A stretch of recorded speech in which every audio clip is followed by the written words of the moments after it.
Hello and welcome to the Vegan Marketing Podcast, where I speak to experts in business and marketing to get some insights and tips on how to make our businesses grow.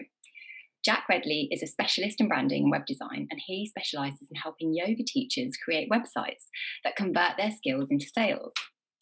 Hi Jack, and thank you very much for being my guest today. Be here. Thanks for inviting me.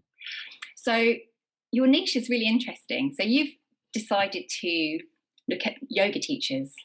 Can you talk a little bit about why you've decided to specialise in that way? Yeah, sure. I've been freelancing for about 3 years. I was essentially during this period working for pretty much anyone that came my way. It was kind of like, hey, if anyone wants any branding or web design work, message me. Which sounds great in practice, and I think a lot of business owners fall into this trap where they're like, we cater to anyone, and actually by doing that you kind of cater to no one very well, in my opinion, unless you're an insanely big brand that kind of has a huge marketing budget, etc., like Nike or whatever, who basically can cater to enormous ranges of people. So I worked with a yoga instructor for the first time, and I was essentially trying to work with brands that had the same values as me. So I'm a vegan, so hence why we met.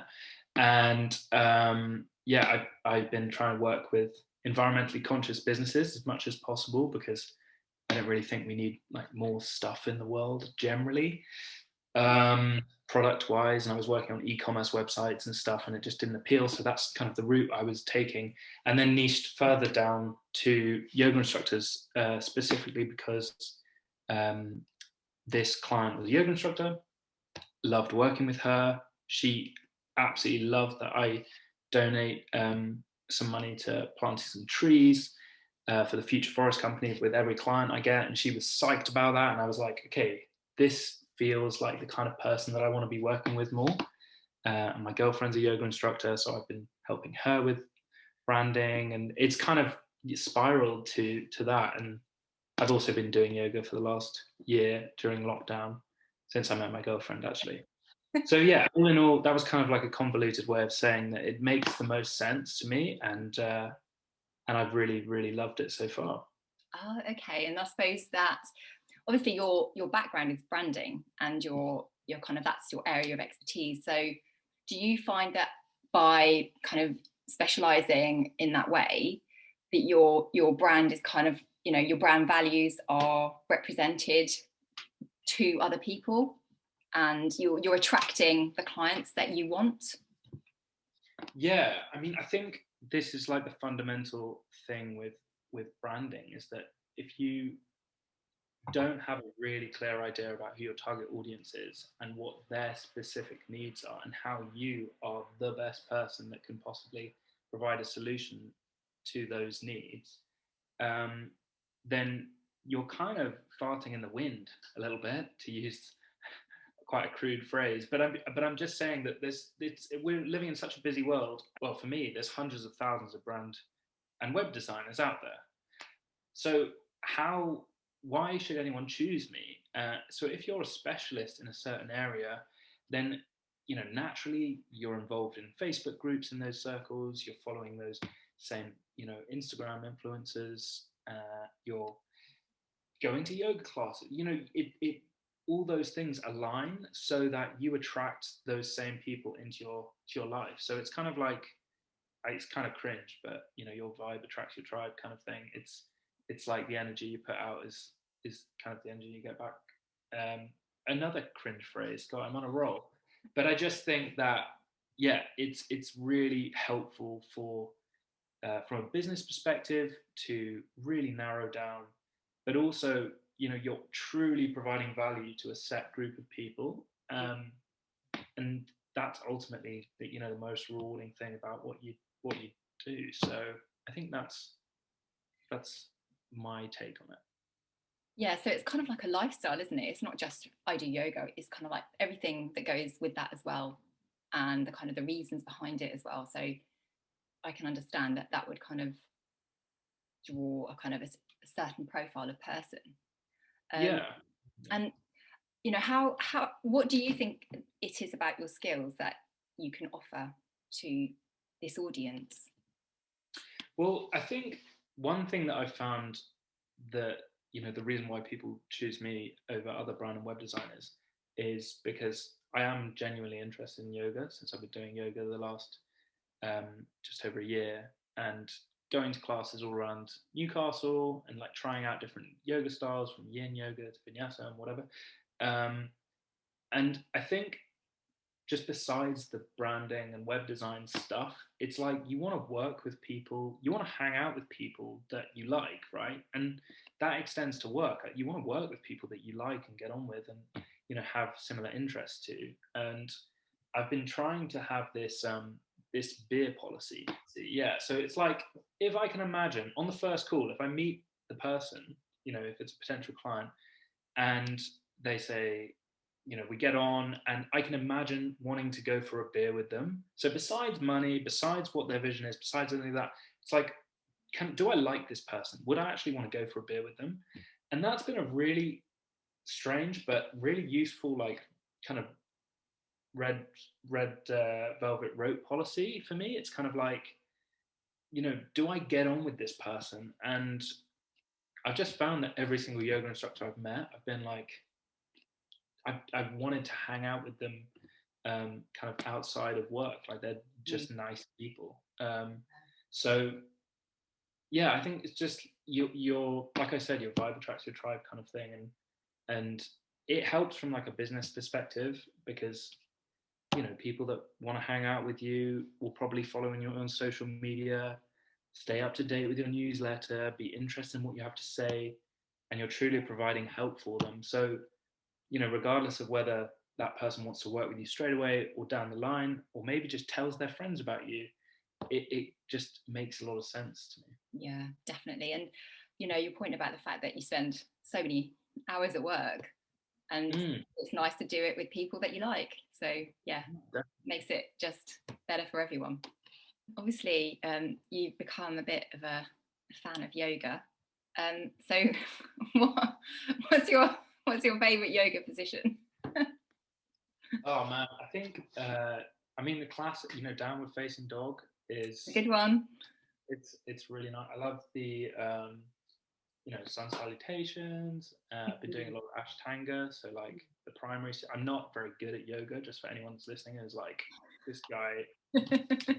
I'm not a terribly flexible person, but so I do the primary series of Ashtanga, and I do that every day, and that's been like amazing for my mental health and physical health. I've had injuries in the past from rugby and stuff, so, and I just wish we did yoga as part of like rugby training. Like, I saw the England team doing Pilates recently before the Euros, and I was like, finally, that, hopefully that could trickle down to school level.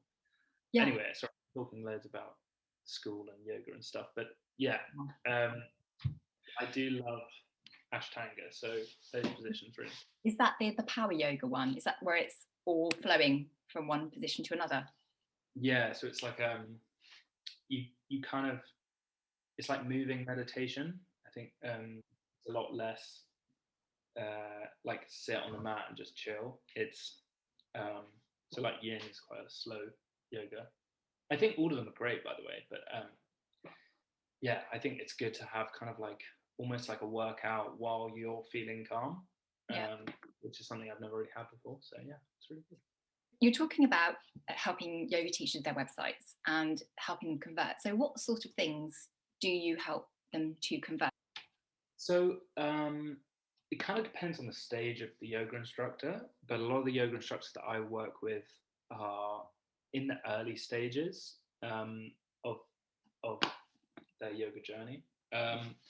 But essentially, a lot of people get their yoga training and then they're like, cool, I'm a yoga instructor. Bang together a website on Wix or Squarespace, which is amazing because obviously, we can make a website so easily and accessibly, but they haven't necessarily considered who they're talking to, how to do copywriting, who their target audience is and where they're hanging out as a result, and these kind of things. Because just like I said at the start of this conversation, when I was like, I do branding and web design, cool, no one cares. There's plenty of branding and web designers, there's plenty of yoga instructors. So unless you're talking to a very specific group of people and trying to solve a specific problem for them, then it's kind of hard for people to build up trust and you to build authority as a yoga instructor in that particular area. So what do I do on the website? Basically, we have a look at what they've already done, and there's some key like design things that are very simple, like having a clear color palette, having clear typography, making sure that the website structure makes sense, making sure all the links work, all of that kind of stuff. And after I've had a look at their branding, so do a brand audit, then they can essentially say, Jack, I want you to redo this. All the stuff you said makes complete sense, but I don't have the time, and you just do it and I'll pay you. Or maybe they'll just be like, Jack, right now I can make the changes to the website myself, but I don't have a brand identity. Like, I don't have a logo, I don't have color palette, I don't know about type. Can you just do that part for me? So like I said, it kind of depends on the stage of the yoga instructor, but most of the time they're trying to sell either online classes and live classes. But some yoga instructors are kind of like, okay, I'm trying to sell an online course.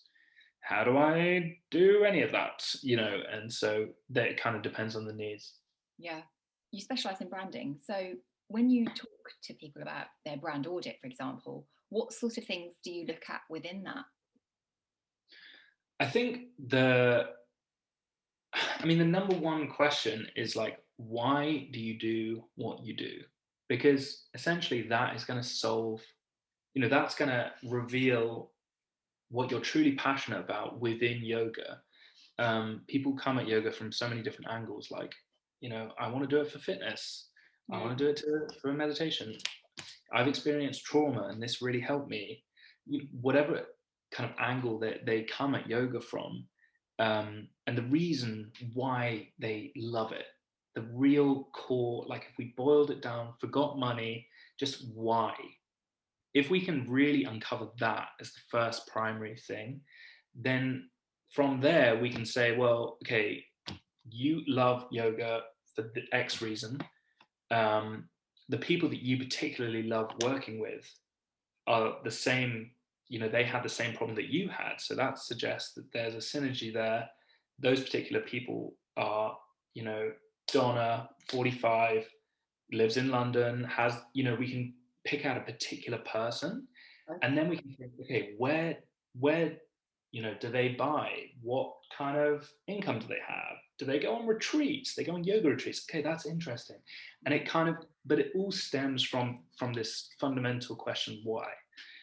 And I suppose the other things about branding, so the purpose, the vision, the mission, the values, those sorts of things, they all come after that, and they make up the whole identity. Yeah, so from the why, why do you do what you do?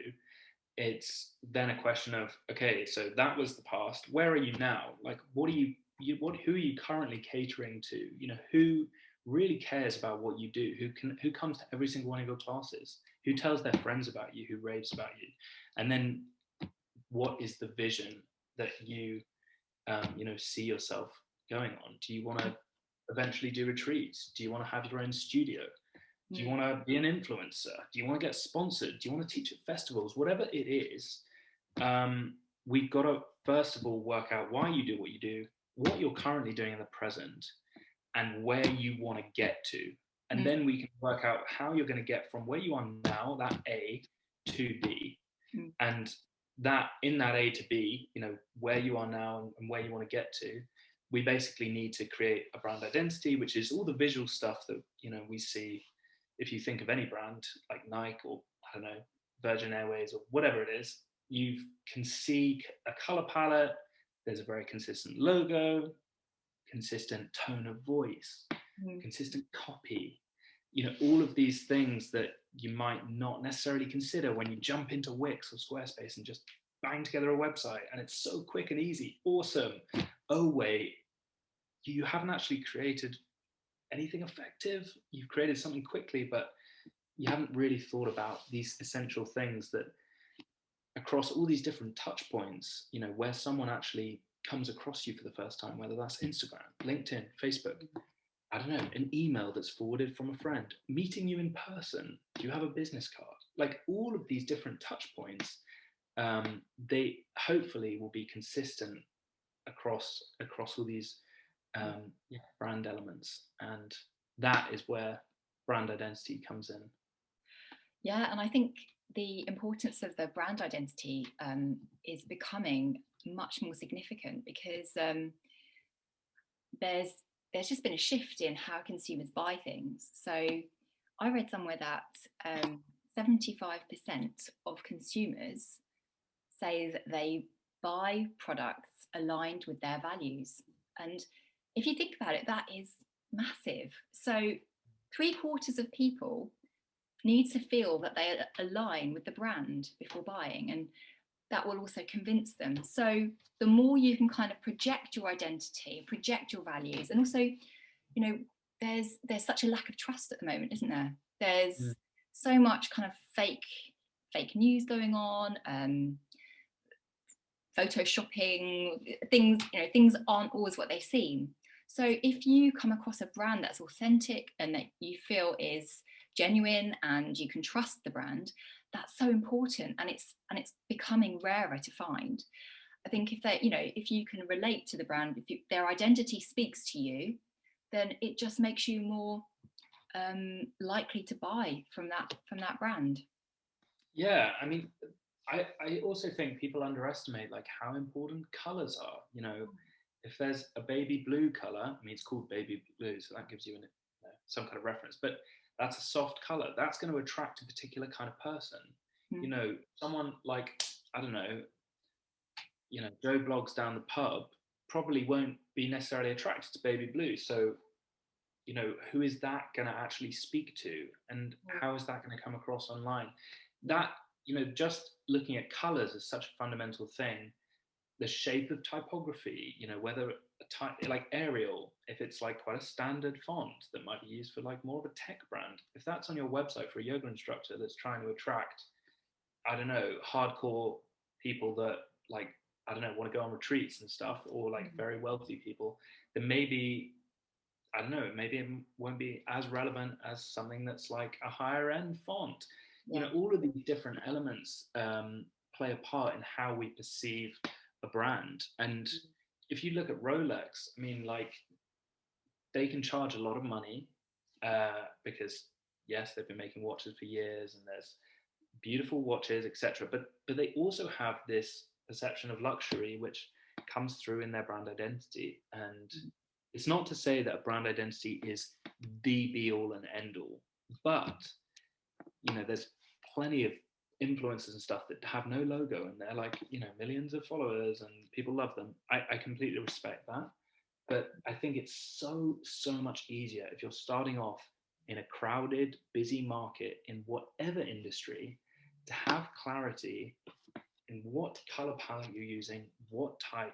Do you have a logo? Is there something recognizable that people can see as they're scrolling on Instagram? You've got like no time. So if you've got that kind of leverage over other people that essentially are in the same space as you, then I personally just think it's so fundamental. That's exactly right, and I think it's really important to talk about it, because it's becoming more important, it's becoming more significant for the people. And also, you're talking about standing out in a saturated market, you're talking about how can you make people choose you. On Instagram, you only have 3 seconds to capture someone's attention, so it needs to be really clear and it needs to be easily recognizable, like you're saying. So yeah, I don't think you can emphasize it enough, really. While we're on the topic of brands, obviously you said you're vegan. What vegan brands do you like? Ooh, good question. I didn't see that one coming. Well, it's actually easier to think of vegan brands that I don't like. Oh, okay, then we can do it that way. I've been looking at Oatly and following their story because you know about this Glebe Farms? They basically sued. I heard about this story, yeah. Yeah. Ah, wow. Like I was a big Oatly fan, and then yeah, I guess because I just absolutely love their branding. This comes back to branding. Like there's plenty of oat milks out there, but I just love their quite like rustic branding, which Honestly, everyone has now copied. honestly, But anyway, the packaging, I just laugh yeah, at it. I just read the and the packet. tone of voice. It's like innocent smoothie, but for oat milk. I think Yeah, they've nailed it's that. very I think funny. Yeah. so. Yeah, not a big fan of Oatly right now. There's this whole court case going on with basically having the term oat in Glebe Farms name. It's crazy the story, but anyway, not a fan of Oatly. VFC absolutely love their vegan fried chicken. They Yeah. do like actually really genuinely tasty food. Saying going back to Oatly, it just shows how ephemeral the kind of the effect of the brand identity can be, because one minute it's up there and next minute it's down there. And Yeah, the things that you do and the things that you stand for, if your customers don't agree with you, then you're gonna push them away. So there's a company, Patagonia, and they're not a vegan brand, they're a lifestyle brand. So they make outdoor wear, and they do loads of stuff to do with the environment. They do sort of a lot of environmental activism, and what they do is they actually sued the government when President Trump was when President Trump was in charge, because there's a big national park in America called the Bears Ears National Park, and the Trump administration wanted to reduce the size of this national area, this kind of nature reserve. And so Patagonia sued the American government for doing this because they said it was illegal.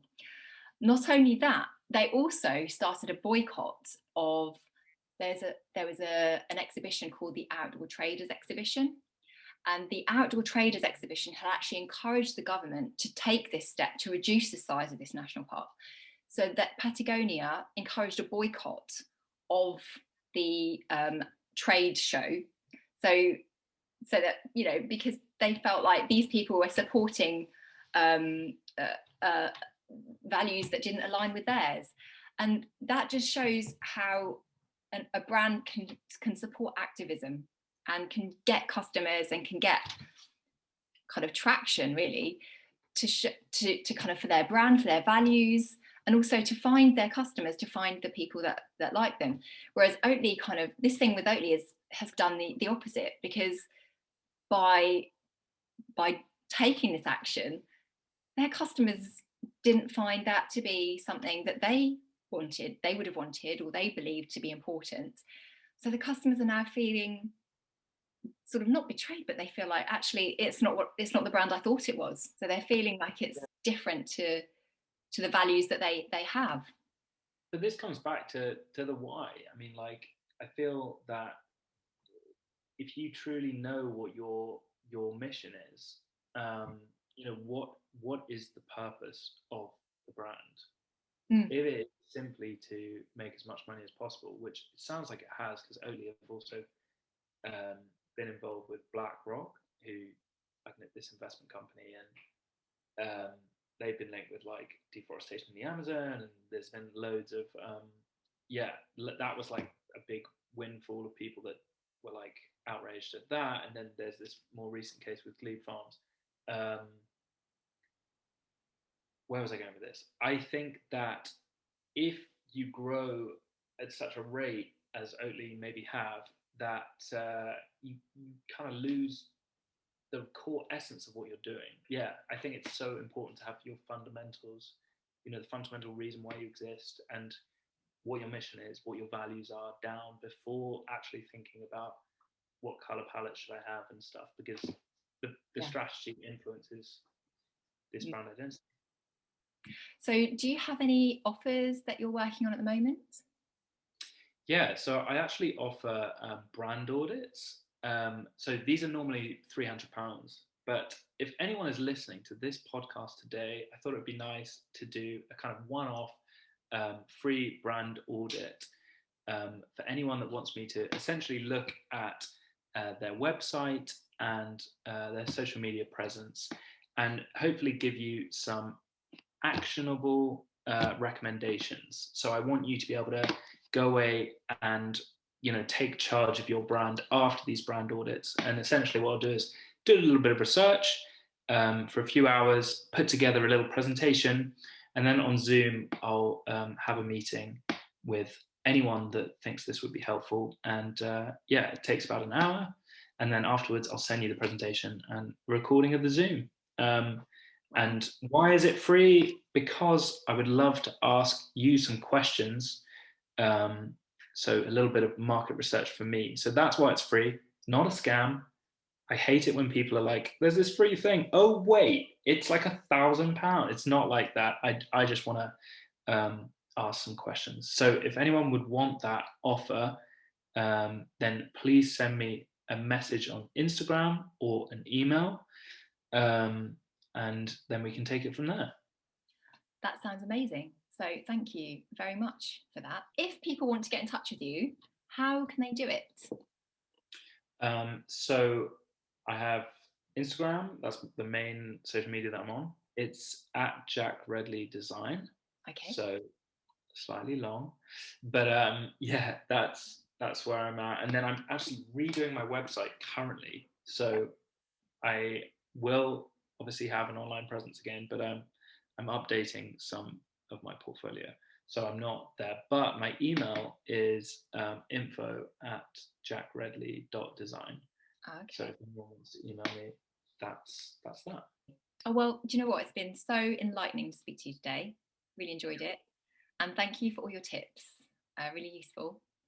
And thank you very much for being my guest. Thank you. It's been really interesting. Cheers, Verity.